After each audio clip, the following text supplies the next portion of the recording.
Hoje é dia de você ouvir a gente falar sobre o balanço do Botafogo aqui no canal do Caboclo, né? E aí, o que esperar do balanço do Botafogo? O balanço que já foi divulgado, né? O que a gente pode esperar do Botafogo no próximo ano? O que a gente pode esperar do Botafogo nos próximos tempos, né? E olhando para trás no que o balanço apresentou, o que a gente pode, na verdade, né, conferir, o que a gente pode concluir do balanço do Botafogo. É depois da vinheta.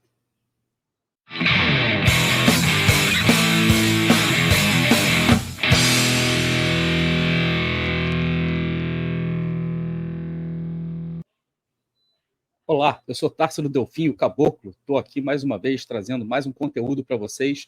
Dessa vez eu não estou sozinho, dessa vez eu estou muito, mas muito bem acompanhado de um grandíssimo irmão que o Botafogo me deu nessa vida, meu querido amigo Tchelo Azevedo. Que saudade, hein, Tchelo? Desde os tempos de rádio Botafogo que a gente não divide uma tela junto. Tudo bem, meu camarada? Fala, meu irmão Tássilo. Pô, cara, é mesmo, velho. Que saudade da nossa rádio Botafogo. A gente tinha ali nossos encontros praticamente semanais, né, cara? Isso aí. Sempre muito bacana e deixou muita saudade. Mas estamos aqui de novo, né? Estamos aqui de novo mais uma vez para falar um pouco sobre o Botafogo, falar um pouco sobre os números que começaram a sair e falar um pouco apenas para além dos números, né?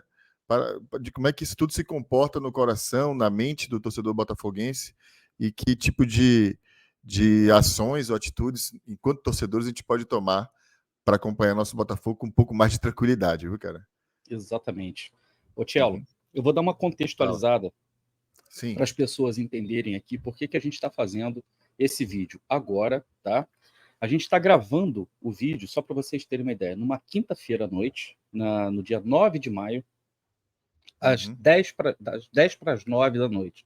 E como todo mundo sabe, eu não tenho feito lives aqui no canal. E eu pretendo continuar não fazendo, porque eu Uhum. percebi que assim, faz muito bem para a nossa saúde mental a gente ponderar, pensar tudo direitinho que a Uhum. gente vai falar, gravar, e se você tiver que editar, edita. Entendeu? Uhum. Desde que você entregue um conteúdo honesto, desde que você fale coisas para as pessoas que tenham alguma relevância e que façam uma diferença na vida das pessoas, né, Tiago? Isso, exatamente. E com relação ao balanço do Botafogo, eu fui mais cuidadoso, mais cauteloso ainda. Por quê? Porque é um assunto espinhoso.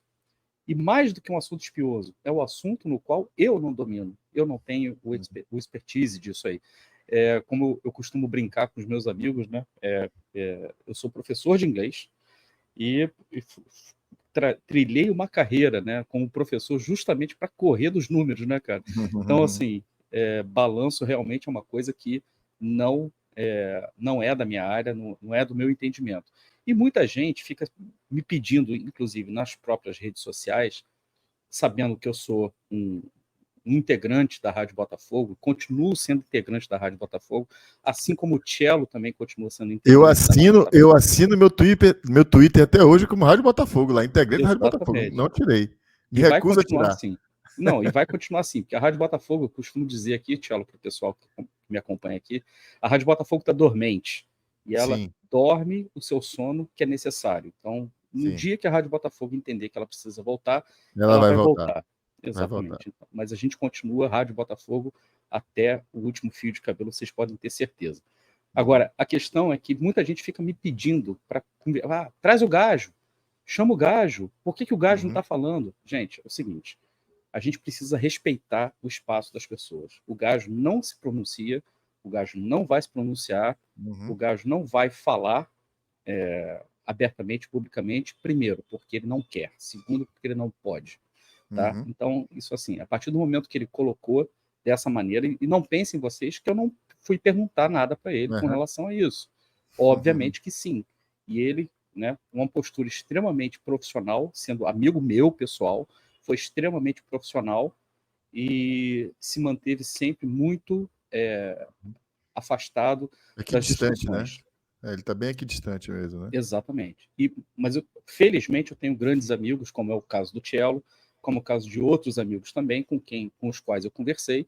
Peguei pelo menos umas 3 ou 4 opiniões, né, de outras pessoas que também são da área, né, e que Uhum. me explicaram, né, alguns com um pouco mais de profundidade, alguns com um pouco Sim. menos de profundidade, a situação do balanço do Botafogo, e tem pessoas ali com opiniões, inclusive até, de certa forma, divergentes.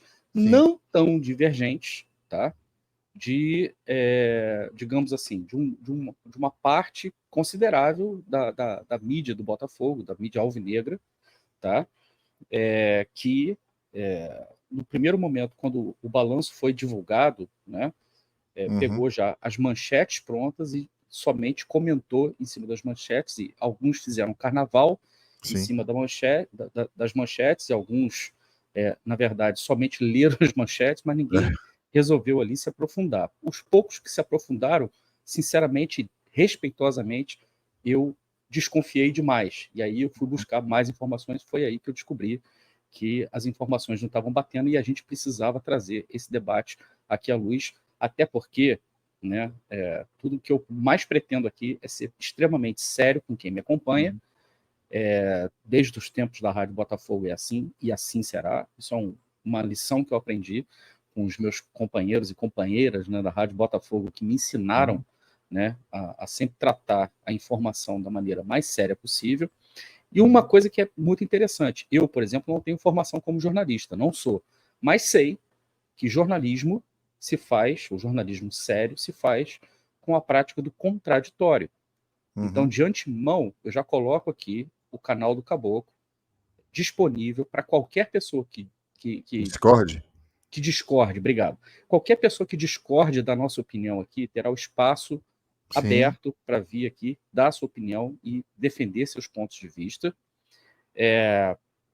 E nós aqui, obviamente, vamos trazer as informações dentro do nosso entendimento, dentro daquilo que a gente entendeu. E quero dizer para vocês também que eu posso dizer coisas aqui que não agradem.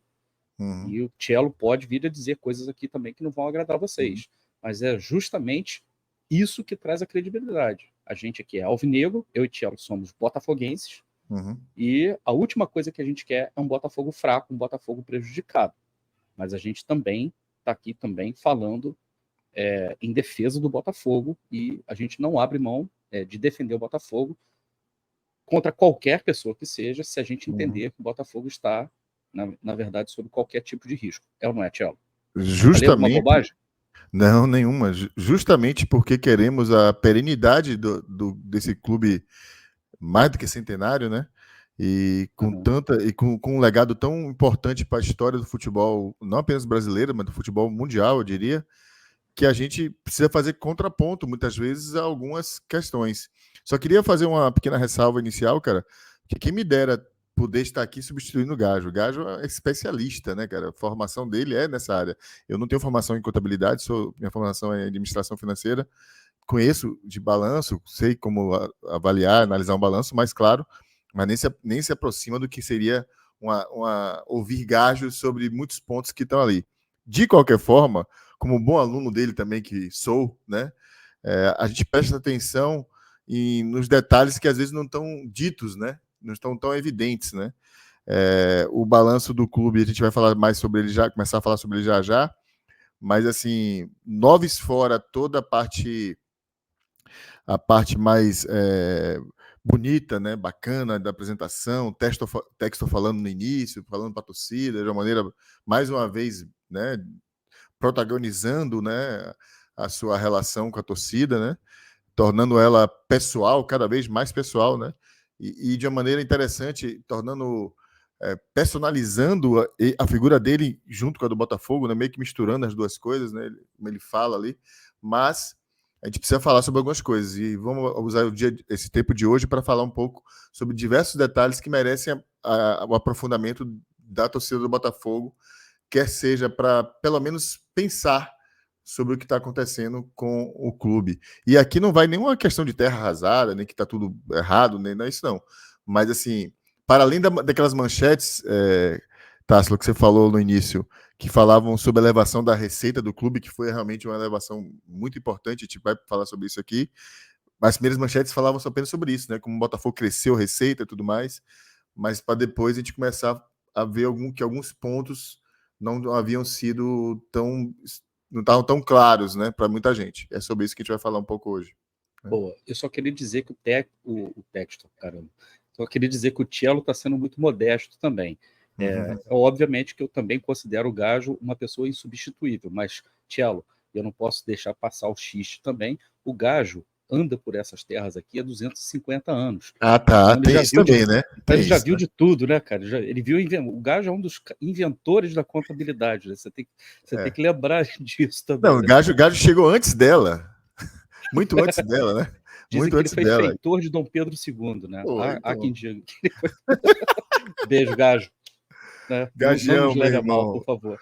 Gajão. Não, quem dera o clube, Gajo, por motivos profissionais, como você bem falou, tá, não pode se aproximar próximo das questões do clube, mas quem dera a gente tivesse no Conselho Fiscal do Botafogo um personagem, uma figura como Gajo, cara.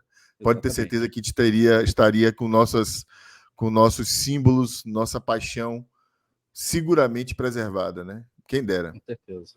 Olha só, eu tinha falado para vocês que ia contextualizar um pouco mais, acabei me estendendo. A gente está vivendo um momento muito interessante no Brasil, né? Com a chegada da SAFs, com o começo da SAFs, a gente vai aí para o terceiro ano praticamente, Terceiro ano. que as SAFs estão atuando no Brasil. E a gente já tem coisas acontecendo com relação às primeiras SAFs. O Cruzeiro acabou de vender a sua SAF, o Ronaldo vendeu a sua participação na SAF do Cruzeiro. E do Valladolid também, né? Tá vendendo de lá também. Do Valladolid também, né? Aparentemente o Ronaldo cansou de brincar disso. E quem assumiu foi o Pedrinho BH, dos supermercados BH, lá em Minas. E no Vasco a gente tem uma situação muito preocupante, né? Eu tenho acompanhado isso muito de perto, inclusive quero mandar um abraço aqui para o João Mirante, mandar um abraço para o Gustavo Mel também, mandar um abraço para o Danda, para a galera, para os vascaínos lá, para o Tiru também, a galera que fez um canal. Aliás, sigam o Expresso 1923, que é um canal de vascaínos. Nessa semana eles tiveram 2 discussões sobre a SAF do Vasco, que eu extremamente recomendo que vocês assistam, porque eles estão falando sobre a questão da 777. A 777, a gente pode dizer aqui implodiu, né? Acabou. 777 não existe mais. O controlador da 77, ou seja, a empresa que tinha, na verdade, os seus aportes dentro da 777, acabou de assumir praticamente a operação toda, porque o Joshua Vander decretou que ele realmente não tem condições de honrar seus compromissos. Como isso vai impactar o Vasco, né? A gente não sabe, a gente vai precisar esperar para ver o que vai acontecer, mas a situação lá inspira muito cuidado.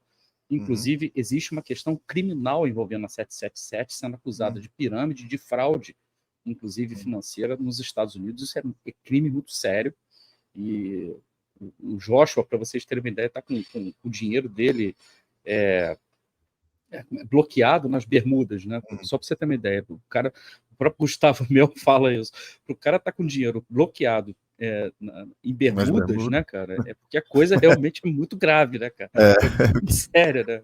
Tá num paraíso fiscal, o cara ainda paraíso fiscal e o cara tá com contas bloqueadas num paraíso fiscal, veja bem, entendeu? E a gente tem a SAF do Curitiba também, que muita gente já vem levantando essa bola, que parece, eu não estou fazendo nenhum tipo de juízo de valor aqui, por favor, mas muita gente já tem levantado algumas dúvidas sobre a maneira um tanto obscura como o Curitiba vem sendo gerido pela sua SAF. Sobraria, né, digamos assim, em céu de brigadeiro, o Grupo City com o Bahia. Com certeza, o Grupo City com o Bahia já vem fazendo um trabalho de gestão muito competente, inclusive já zerando dívida trabalhista, né, se eu não me engano, que é uma coisa que ele extremamente chegou importante. Se eu não estiver enganado, eles chegaram a liquidar 86% da dívida que havia sido levantada, né, quando eles chegaram, né? O que falta agora são as dívidas fiscais, alguma coisa que está ainda em negociação, mas de fato um avanço muito importante de liquidação das dívidas, o que vai fazer com que o Bahia basicamente dirija seus recursos a partir dos próximos anos totalmente para o futebol, né? E não mais para pagar a dívida, né? É uma diferença enorme isso, né? Isso é muito importante, né? Zerar suas dívidas para você poder ter o caminho livre para você fazer tudo que você tem que fazer, em que pese o fato da dívida do Bahia ser muito menor do que a dívida do Botafogo. Era entre 1/3 talvez não chegava a um quarto, mas mais que um terço do que era a do Botafogo, por exemplo, né? Estava na região dos 300 milhões de reais, né, se não me Isso, engano. exatamente, Estava em torno disso. exatamente. Mas o Grupo City também enfrenta suas questões lá na Sim. Europa, porque eles estão envoltos numa confusão muito grande com relação ao fair play financeiro e correndo sério risco, ainda não foram julgados, aliás, já foram julgados, se não me engano, numa instância, Sim. recorreram, Sim. mas Perderam na instância, né? Perderam. E aparentemente as demonstrações financeiras, né, apresentadas pelo Sheikh Mansour, que é o controlador do Grupo City, né, violavam as regras de lucratividade e sustentabilidade. E caso eles venham a perder mais uma vez, o Grupo City, o Manchester City nesse caso, corre sério risco de ser rebaixado no campeonato inglês e de sofrer, por exemplo, transfer ban por não sei quanto tempo. Então, é o Grupo City que a gente está falando, né? Talvez hoje seja o maior complexo, né, de multiclubes, a maior empresa de multiclubes do mundo, né? Que a gente pode dizer. Então, assim, o cenário das SAFs, né, pelo menos aqui no Brasil, é um cenário muito inicial, são os primeiros anos, a gente está engatinhando nesse sentido, e, obviamente, muitos problemas ainda vão ocorrer. Só que a gente está aqui para falar de Botafogo. E aí eu já vou perguntar logo de cara para o Cello, já para ele já dar a impressão inicial que ele tem do balanço que o Botafogo apresentou, se te preocupa mais, Cello, ou se te deixa mais tranquilo. E vou pegar só uma referência aqui, que é uma pessoa que a gente vai trazer aqui para a nossa conversa, que é o César Grafietti. Sim. Numa postagem que ele fez nas redes sociais, ele elogia a transparência do balanço do Botafogo, que ele já não tinha visto ainda no futebol brasileiro um caso como a maneira como o balanço do Botafogo havia sido apresentado, pela transparência, mas esse elogio que ele faz não entrou necessariamente no mérito dos números, entrou simplesmente na forma. A primeira pergunta que eu né? Na apresentação, né, na dos apresentação, números. Exatamente. Então, as duas primeiras perguntas que eu te faço, Cello, para jogar a batata quente na sua mão, antes de mais nada. Primeiro, com relação a esse comentário do Grafietti, com a apresentação do balanço. Uma auditoria, ela verifica apenas isso ou ela verifica mérito também? Isso é uma coisa importante, porque o Botafogo teve seu balanço auditado pela BDO. Sim. Tá? Vários clubes foi pela BDO, né? Muitos clubes. Vários clubes, exatamente. E segundo, tá? Sua primeira impressão é de susto, é de preocupação, ou aquele misto de preocupação, mas está tudo bem, a coisa vai andar? Qual é o seu estado de espírito com relação a isso? Inicialmente, só queria fazer um comentário rápido sobre as SAFs, outras SAFs que você estava falando, né? A turma costuma falar muito da SAF do Cruzeiro como uma SAF com muitas dificuldades, mas foi uma que fez o dever de casa bem direitinho, assim, do ponto de vista de equacionar dívidas, não gastar um orçamento estourado, né? Tava bem encaixado. O problema é que isso não dá desempenho esportivo, né? Não dá performance. E aí as críticas da torcida do Cruzeiro são enormes em torno da gestão do Ronaldo, né, e da turma que estava lá. Mas o Cruzeiro não tinha, do ponto de vista de negócio da empresa que foi criada, a SAF do Cruzeiro não era mal gerida, não. Muito pelo contrário, tá? Tanto que foi vendida por um valor maior até do que o que milhões, o Ronaldo pagou. Sempre lembrando que Ronaldo não vai ficar com 600 milhões, ele tinha ali um compromisso de pagamento, né, de uma parte da dívida do clube. Certamente isso foi transferido para o novo investidor, e isso entra nesse bolo total, né, que o cara acaba assumindo, né, quando vai tomar a frente do Cruzeiro. Mas o comentário inicial seu é assim, de que você vive um momento de SAFs ainda muito, muito prematuro, muito inicial, né? Muito, muito inicial. Tem muita coisa para acontecer, muitos outros entrantes que vão chegar ainda para investir no futebol, né? Essa primeira leva que chegou, né? Que basicamente comprou Vasco, Cruzeiro, Botafogo, Bahia, Curitiba, né? Falando aí dos maiores clubes que foram, porque outros clubes também já são SAF, mas um pouco menores. A gente vai precisar um pouco mais de tempo para falar, para entender isso. A SAF do Bahia, de fato, ela falando exclusivamente dela, né? Ela até aqui tem tido, do ponto de vista de gestão da SAF, bons desempenhos, né? Como você acabou de falar, liquidação praticamente integral da sua dívida, um número espetacular que o Bahia está alcançando. Mas do ponto de vista esportivo, embora este ano o time tenha começado muito bem, o brasileiro, né?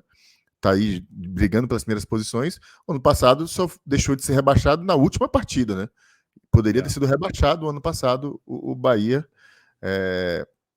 no Brasileiro de 23, né? Cara, sobre o Botafogo, inicialmente, assim, a impressão inicial, assim, primeiro um avanço enorme em relação ao balanço do ano passado, né? A gente teve um balanço esse ano, aí sim, um documento de fato que apresenta as informações para a torcida e para os especialistas, com notas explicativas, né? Daí podendo dizer o que aconteceu com o clube, quem o clube já contratou para o futuro, onde se gastou, o que deixou de pagar, o que tomou emprestado, enfim, qual é o seu endividamento e por aí vai. Então, nesse sentido, houve um avanço importante, cara, eu diria, né? Ano passado, lembrando que o Botafogo foi um dos últimos clubes a apresentar seus números e apresentou de uma maneira sofrível, eu diria, né? Muito quase sofrível. que no papel de pão, né, cara? Exatamente. Era uma folha, praticamente, aquilo ali. Né? Aquilo não era uma apresentação.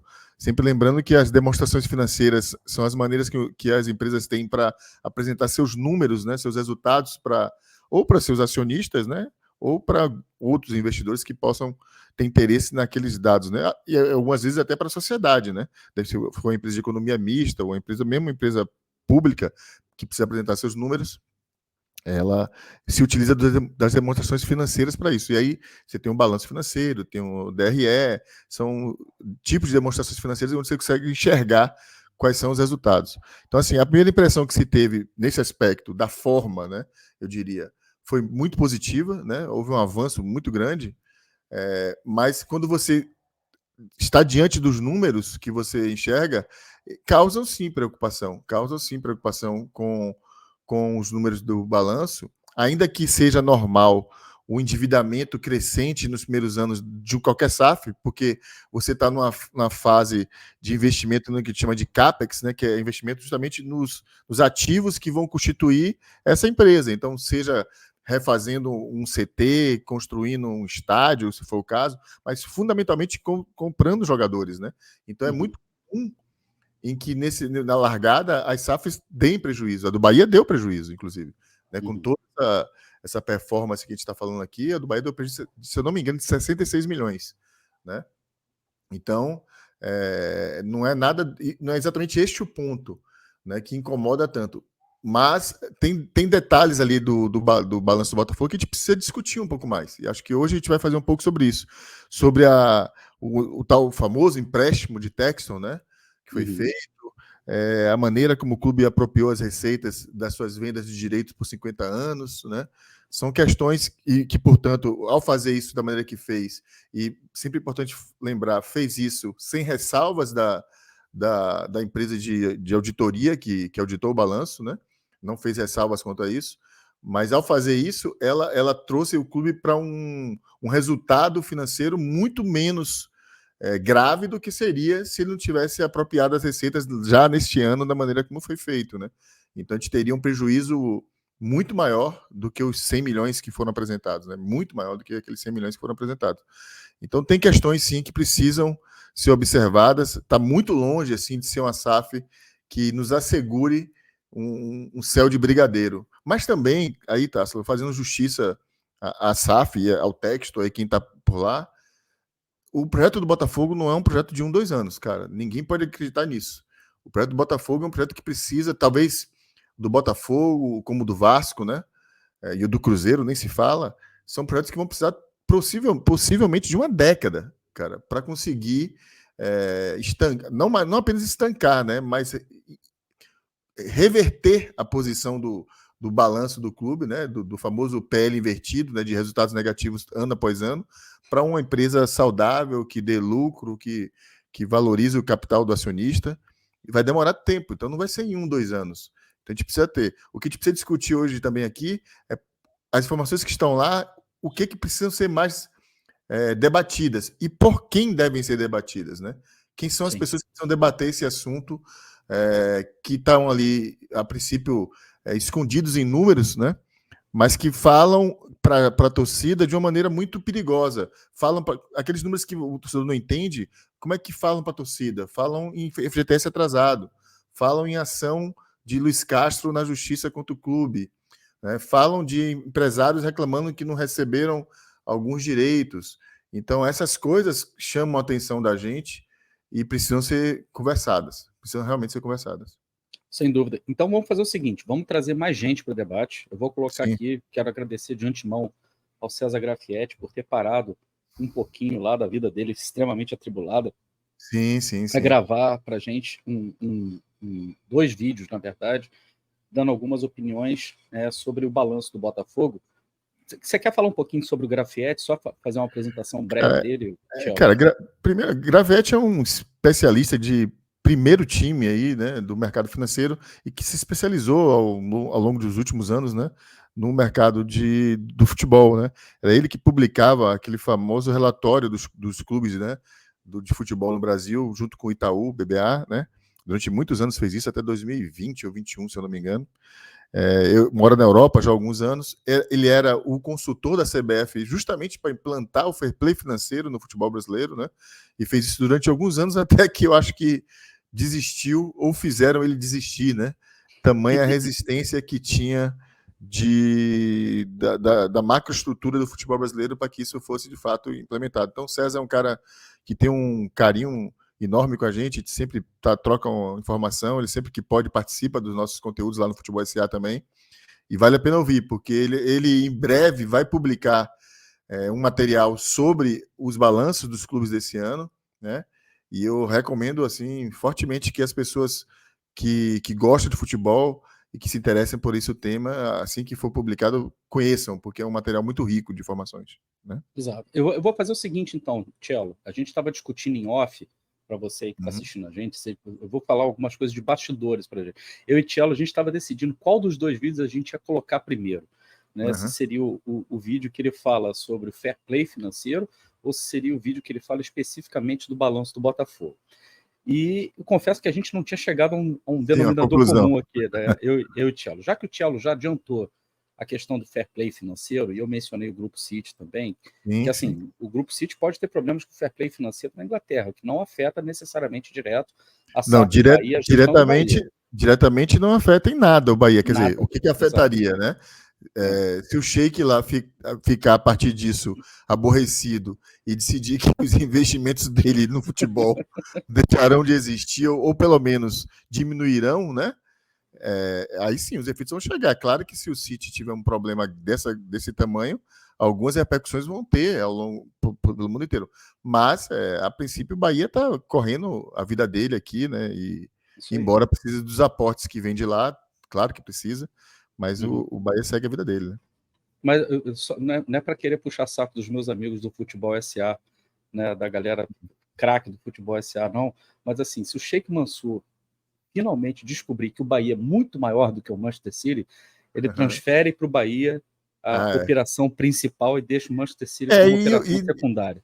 E tem uma coisa aí que a galera... Bom, muita gente sabe disso, né? O Sheik tem interesses enormes no Brasil, para além do Bahia. Claro. E tem interesses enormes na Bahia, né? O grupo, né, tem negócios rodando, operando no Brasil.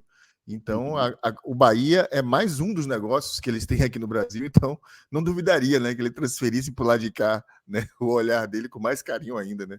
Faria muito bem, na verdade, faria muito bem, né? Manchester City não tem graça nenhuma. Então, olha só, vou colocar então o primeiro vídeo do Grafietti falando sobre fair play financeiro, tá, Cello? Para a gente aqui, para a gente debater em cima disso.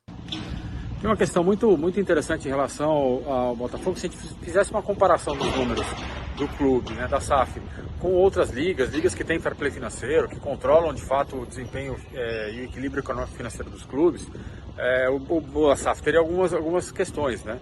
Normalmente existem limites máximos de endividamento, existem limites máximos de gastos e prejuízos.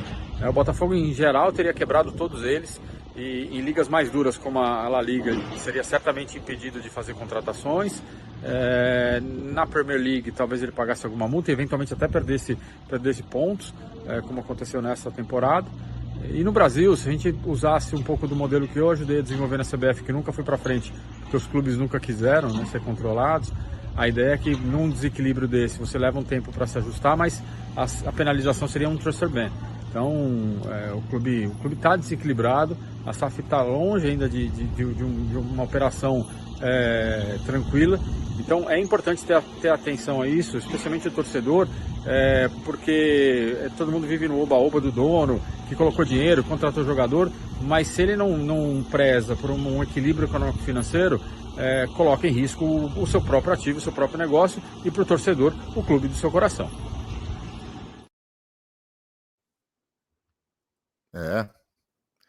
Já deu regra, né? Já deu gabarito aí, né?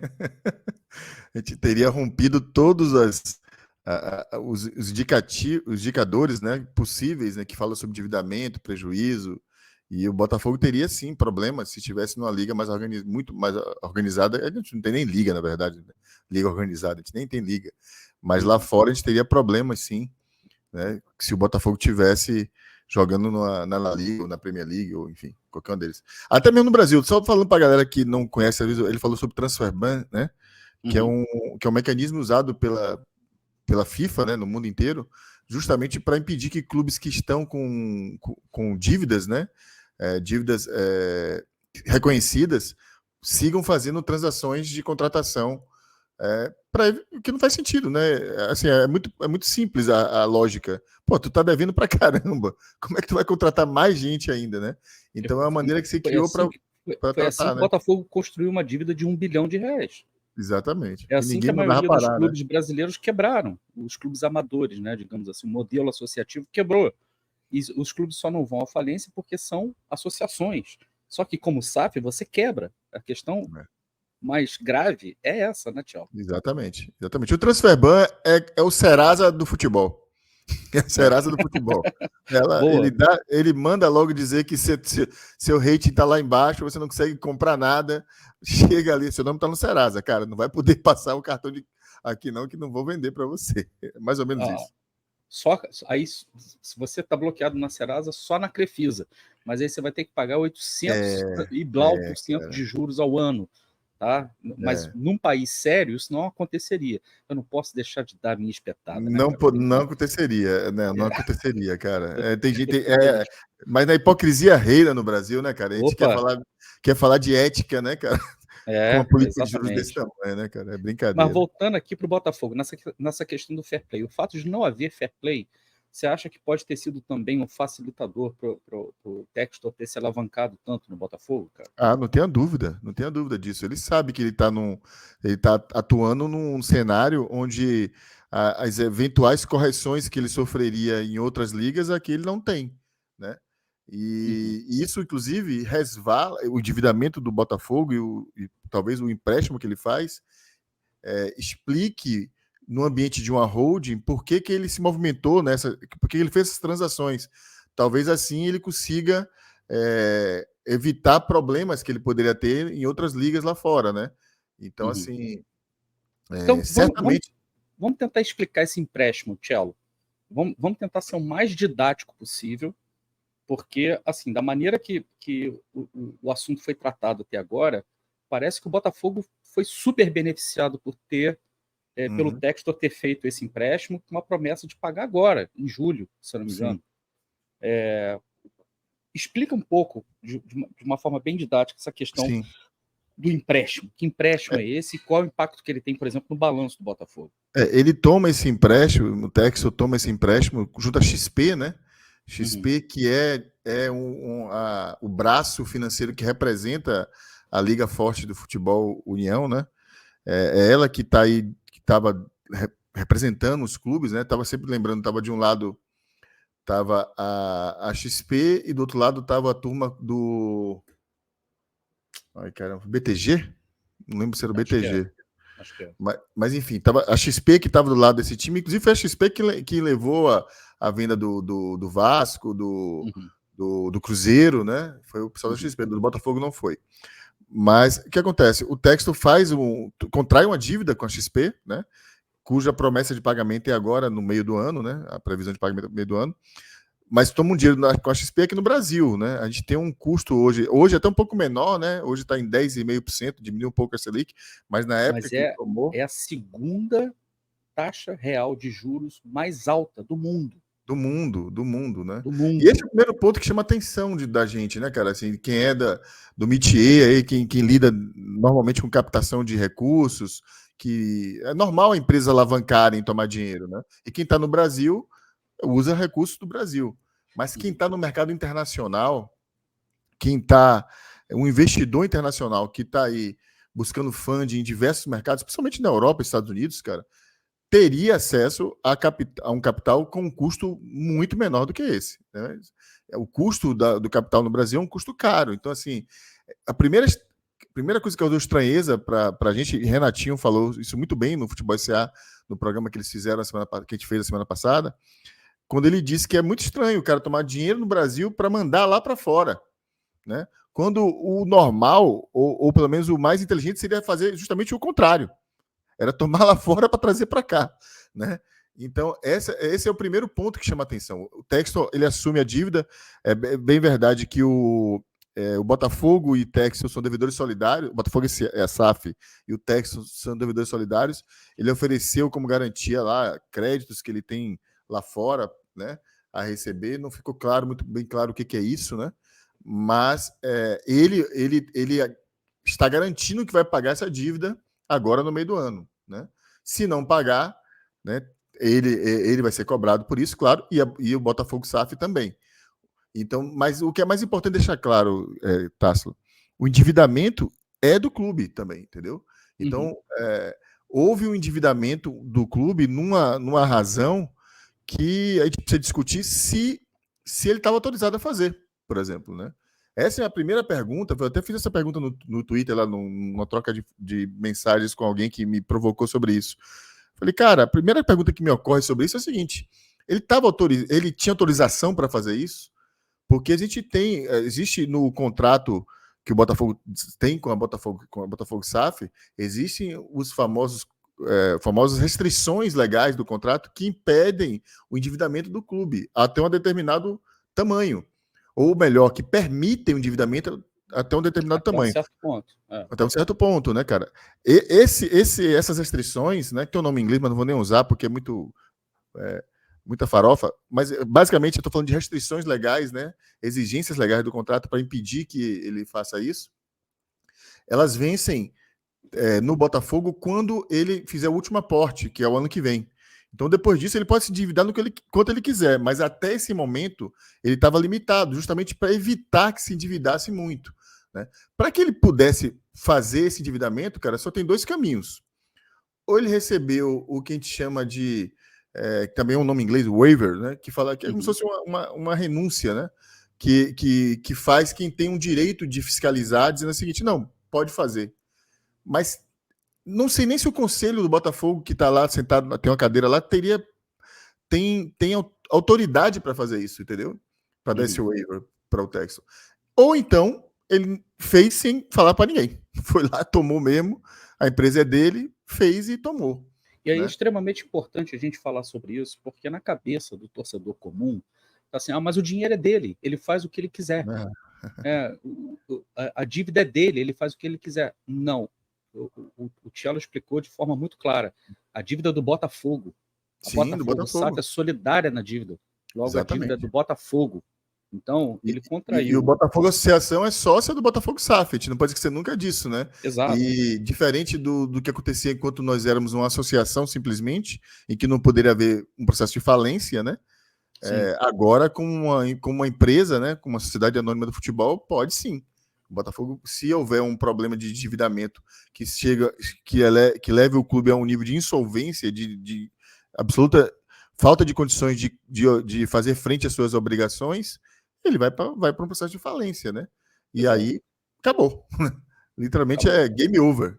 Game over. Exatamente. Né? E aí a gente não pode tratar isso como uma coisa normal. A gente não pode tratar um empréstimo desse, é normal. Não, não é normal. Não é normal. Quem tentou fazer isso, normal. Quem tentou fazer isso, brother, foi a 777 com o Vasco. Num tamanho muito menor. Acho que não chegava a 10 milhões. E a reação do Conselho Fiscal do Vasco e das pessoas que tinham que representar, que eram a última fronteira do clube, foi imediata, cara. Eu lembro ter visto um vídeo, cara, de um conselheiro, mas mandando super bem, brigando, indo para cima, falou: não faz sentido você tirar dinheiro do clube aqui para mandar lá para fora. Como é que isso foi dentro do Botafogo? Como é que isso aconteceu?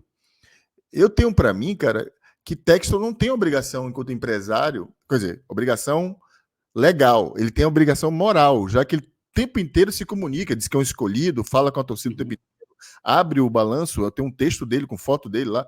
Então, assim, ele deveria se pronunciar para a torcida, mas ele não tem obrigação legal de fazer. Mas nós temos os poderes do clube para fazer isso. E é deles que a torcida tem que cobrar. O conselho que as pessoas que representam o Botafogo nesse conselho lá da SAF, eles tinham conhecimento sobre isso? Eles autorizaram que fosse feito isso? Eles sabem qual a estratégia de Textor ao tomar esse recurso e enviar lá para fora? O que ele está querendo fazer com isso? É isso que a gente precisa saber, cara. Porque assim, no Textor a gente não tem. Parte do recurso foi para o Molenbeek, a gente já sabe. Foi 40 milhões para o Molenbeek, se não me engano. Mas a 80%, se não me engano, do valor todo do empréstimo foi para ele. Para ele, pessoa física. Para ele, pessoa física, entendeu? Então, assim, isso não é normal. Se você, assim, veja bem, gente, eu sou leigo no assunto, extremamente leigo no assunto. Eu não consigo achar isso normal. Se você tem conhecimento desse assunto, se você estudou, trabalhou nessa área e chama isso de coisa normal, tem duas opiniões aqui, tem duas possibilidades. Ou você é burro, não sabe, não entendeu o seu negócio, não consegue entender o seu negócio, então você está agindo de má fé. Não tem outra, não tem uma terceira via aqui.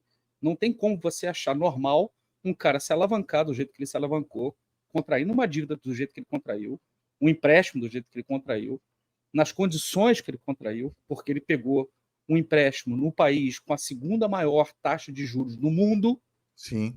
Quando o normal é você contrair juros, principalmente quem tem acesso a crédito fora do Brasil. Sim. Você contrair o empréstimo fora do Brasil com valores de custo muito mais baixos para trazer para o Brasil, inclusive, que é muito comum a gente ver no mercado financeiro, para especular no Brasil, para ganhar em cima dos juros altos do Brasil.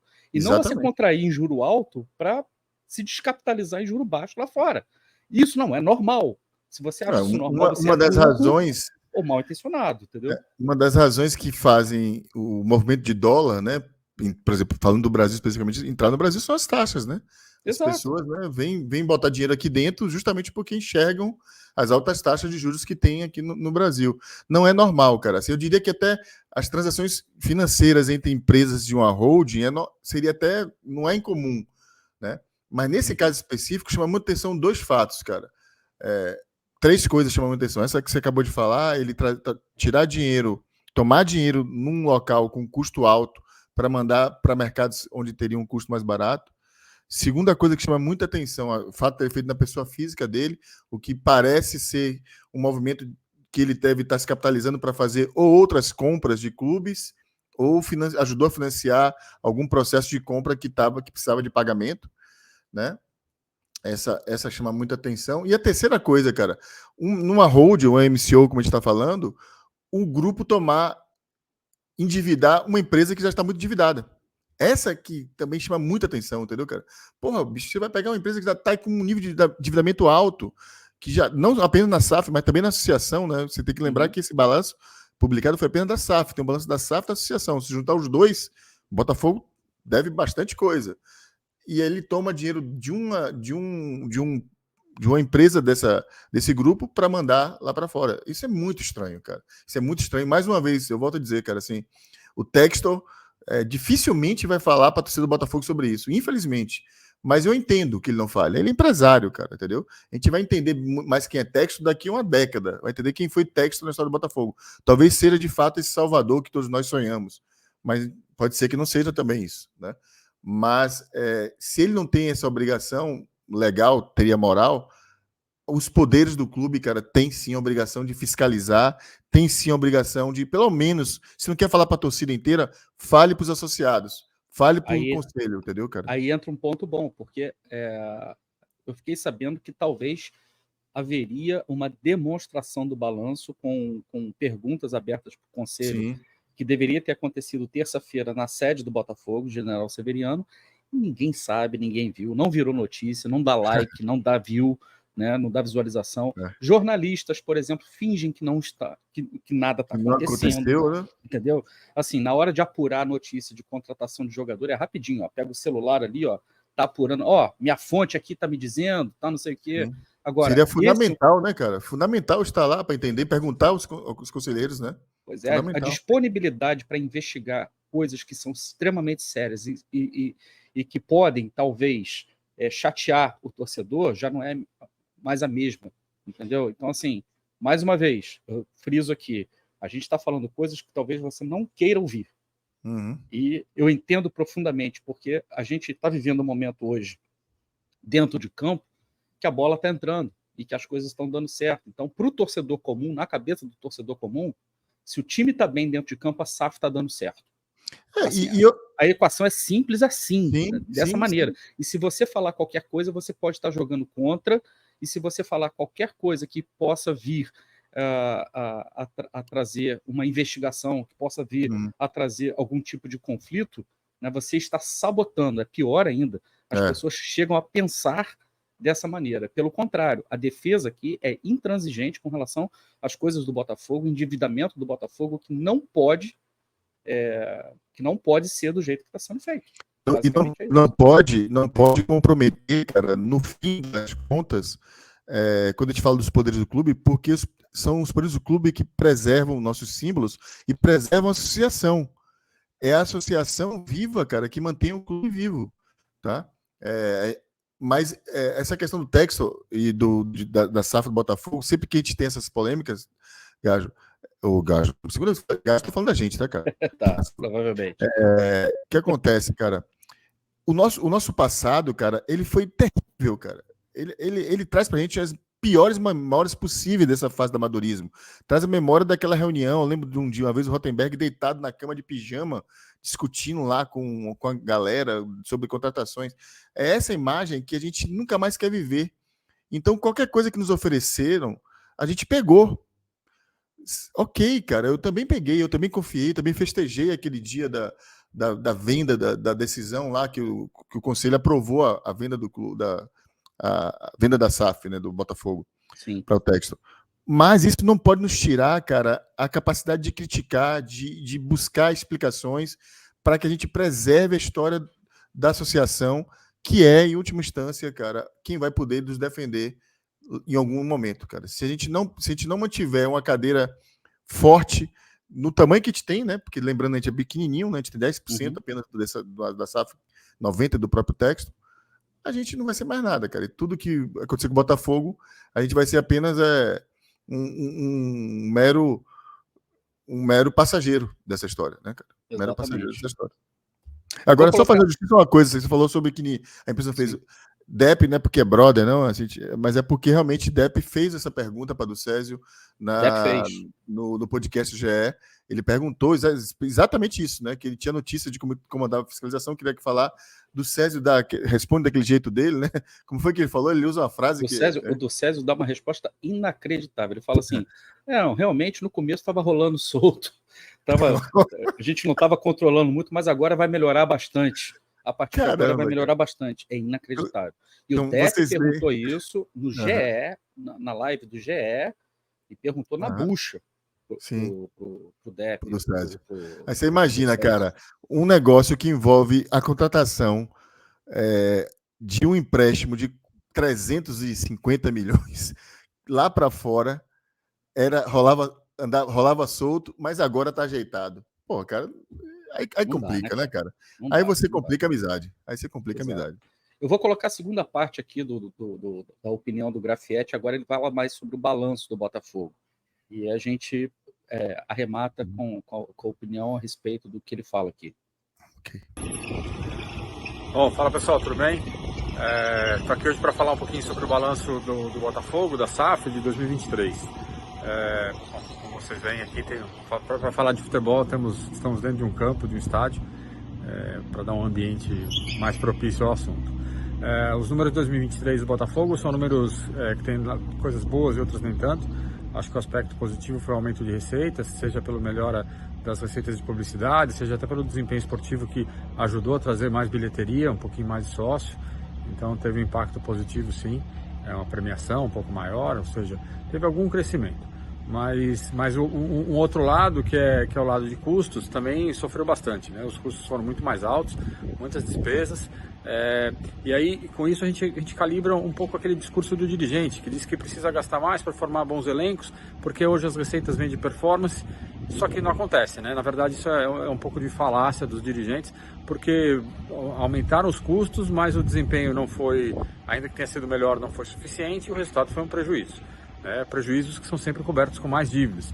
Então, o que nós observamos foi o aumento das dívidas do Botafogo, além daquela que virou uma polêmica, que foi o recurso que o Textor tirou, tomou dentro do Botafogo para aplicar em outros negócios, ali em outros clubes.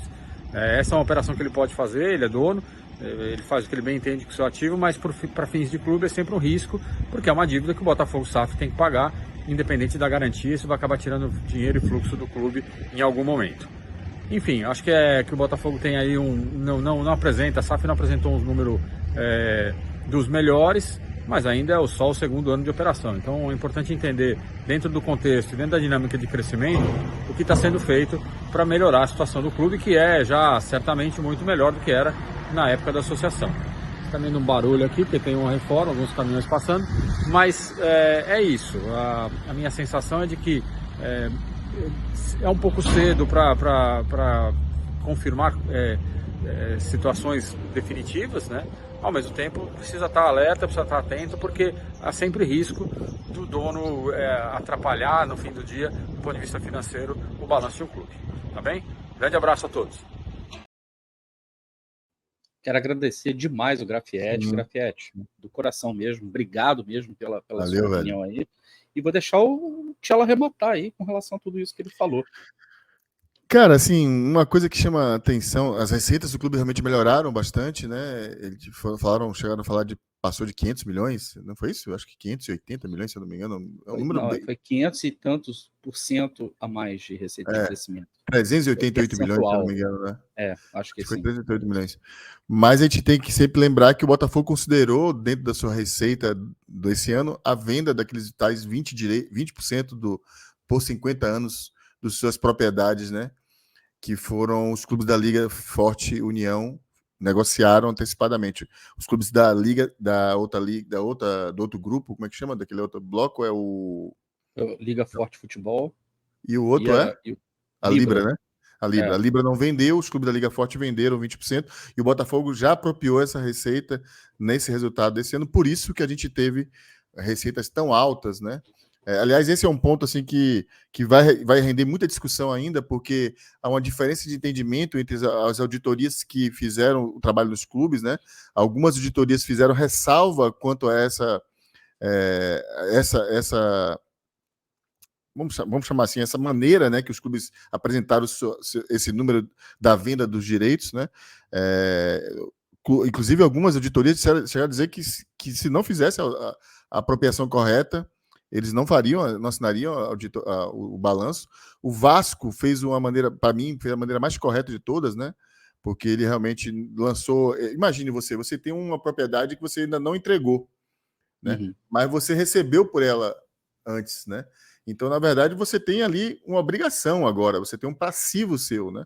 O Vasco fez esse lançamento correto, a maioria dos clubes não lançou essa receita toda no seu ativo. Mas é uma discussão, cara, que passa por um ponto que vale a pena te até pensar um pouco mais, assim. Falta, de fato, ainda um regramento que torne homogêneo como todos os clubes precisam apresentar. Esse é um detalhe. Na verdade, existe, tá? Na verdade, existe uma norma. Uma norma, mas por cima não tá nem aí. Não tá nem aí. Mas por que não tá nem aí, cara? Porque você não tem um ente, cara, superior que controle isso. É a Liga, Sim. Né? Quem teria que fazer isso, que falar fora é a Liga. Cara, tá aqui, a regra do jogo é essa, você tem que fazer seu troço desse jeito, e acabou. Não tem você fazer de um jeito para dar um melhor resultado ou de outro jeito para dar um resultado pior. O Botafogo, se não tivesse feito isso, de trazer a receita para dentro, como ele trouxe, teria um prejuízo muito maior. Ele apresentou um prejuízo de 100 milhões, e ia passar de 200 milhões o prejuízo do Botafogo. Então, é uma questão que não há um consenso se está certo ou errado, Assim, do que eu conheço, eu acho que o Vasco fez a maneira correta de fazer, né? Me parece muito... bato muito nessa tecla. Você recebeu um recurso para uma propriedade que você não entregou ainda. Então, quem deve é você nesse momento, entendeu? Então, Sim. onde é que está lançada essa dívida sua para entregar para os clubes, né? E um último detalhe, Tasso, que vale a pena te comentar, quando saiu os números, falaram assim, pô, o Botafogo recebeu menos dinheiro que o Atlético Paranaense, que também tinha dito que ia receber. Esse é um ponto que eu acho que também não está dito ali, mas o Botafogo havia vendido ano passado, no meio do ano passado, para a Brax, né, o direito de venda das placas de publicidade, que deu a ele 25 milhões por ano até 2029 apenas, não foi por 50 anos, tá? Foi apenas por 5 anos. Então, o Botafogo vai receber no final disso 125 milhões pelos 5 anos. Então, e os outros clubes todos que estão ali na Liga Forte venderam integralmente suas propriedades, televisão, placa de publicidade, tudo que está nesse bolo aí juntos. Então, por isso que o Botafogo aparentemente recebe ali, acho que 170 milhões, se eu não me engano, e o Atlético recebeu 205, né? É uma diferença mais ou menos parecida com isso. E tem a venda do Vitor Roque também. O Atlético, porque o Atlético chegou incríveis, né? Mas tem a venda do Vitor Roque, tem basicamente esses dois números, mas mesmo sem esses dois números, cara, a receita do Atlético Paranaense seria fantástica, muito fruto do desempenho esportivo, né? Ele alcançou bons desempenhos, né? Então, faz sentido o que ele fala com relação ao aumento de receita. Você precisa aumentar a receita, e para aumentar a receita, você precisa ter times melhores, você precisa disputar campeonatos, você precisa aumentar suas premiações, aumentar suas receitas de marketing também e tal, mas tem que ter um limite, tem que chegar num ponto de equilíbrio, porque senão a sua dívida... Porque o recurso é escasso. O recurso é escasso, exatamente. Uma hora o investidor vai ter recurso para poder seguir fazendo investimentos ano após ano. Sempre lembrando, um prejuízo no final do ano de um balanço, ele é endividamento, não tem jeito. Alguém você não pagou, né? Se você tem uma obrigação que custou 300 e você só tem 200, 100 deixou de ser pago. Então, alguém ficou sem receber. Eu não conheço o cara. Textor, eu estou falando aqui a partir do que eu ouço o Textor dizer assim, mas me parece muito claramente de que ele aposta num atalho, cara, de investimento altíssimo em atletas, né? Seja em folha, seja em aquisição desses jogadores, para que ele possa encurtar o caminho para títulos, né? Para performance esportiva, fazendo assim, cara, que seus ativos, né? Seus clubes sejam anabolizados, né? E passem a valer mais, para que ele lá na frente, né? Faça o tal movimento de IPO que ele disse que pretende fazer isso, ele já falou que vai fazer mesmo em algum momento. Talvez seja essa a estratégia dele. E o Botafogo, dos clubes que ele tem, eu diria que é o que talvez reúna mais condição de mais rápido fazer isso, né? Ele quase foi campeão brasileiro ano passado, né? Ele está jogando Libertadores aí com condições de disputar. Mas então... existe também, paralelamente, um movimento de você unificar todos os clubes dentro de uma nova holding, que seria a holding do Lyon, que seria uma como é que fala? Uma merge. Seria uma fusão, na verdade, com outro grupo. Isso ainda não aconteceu, parece que pode acontecer, ainda não aconteceu, mas a gente precisa ver como é que vai ficar. Cello, juro para você que é para a gente finalizar. Olhando para o balanço hoje do Botafogo, futuro do Botafogo, a gente consegue ver que o clube está muito melhor do que estava, sem menor dúvida. A gente está disputando, a gente tem um timaço dentro de campo, a gente tem um técnico de ponta. O campo do Botafogo hoje está falando uma linguagem que a gente quer ouvir. A parte contábil do Botafogo talvez não esteja. Se a gente tivesse que dar uma luz hoje, tipo semáforo de trânsito, verde, amarelo, vou inserir laranja e vermelho. Qual luz que a gente daria hoje para a situação do Botafogo? Olha, eu acho que um sinal amarelo, cara, pelo menos, né? Eu acho que a gente tem muitas razões para curtir o momento do Botafogo, do ponto de vista esportivo, mas do ponto de vista financeiro, a gente ainda atravessa um momento de muitas dificuldades financeiras, né? Isso está evidente, assim, pelas informações que chegam. O Castro entrando lá na FIFA contra o Botafogo, informações de atletas que estão saindo com FGTS, né? Sem estar pago. Mas, então, assim, os números, mas o balanço esse ano, pelo menos, trouxe uma coisa que me deixou muito feliz, cara. É a obrigação dele. Eu sei que é obrigação. Muita gente vai dizer isso, pô, mas ele fez o que tinha que fazer. Mas a gente só sabe da dívida do Textor porque ele colocou lá. Então, o nível de transparência do clube melhorou muito em relação ao que a gente conhecia, entendeu, Tássilo? Então, se hoje a gente sabe de tudo isso que a gente discutiu aqui hoje, foi porque está no balanço descrito de uma maneira muito clara, muito transparente. O balanço do clube evoluiu muito de um ano para outro, né? Se os números ainda não são bons, o nível de transparência do que está escrito no balanço, pelo menos, melhorou bastante. Mas o sinal, cara, eu diria que é amarelo, a gente precisa prestar atenção. Boa. Cello, brigadão, meu amigo, meu irmão, mais uma vez aí, contando com a sua presença. E eu vou ficando por aqui. Se você curtiu o conteúdo, não se esqueça, deixa seu like, se inscreva aqui no canal e acione o sininho para que você receba notificações de conteúdos como esse aqui que você está recebendo. Valeu, Cello. Um grande abraço. Fomos!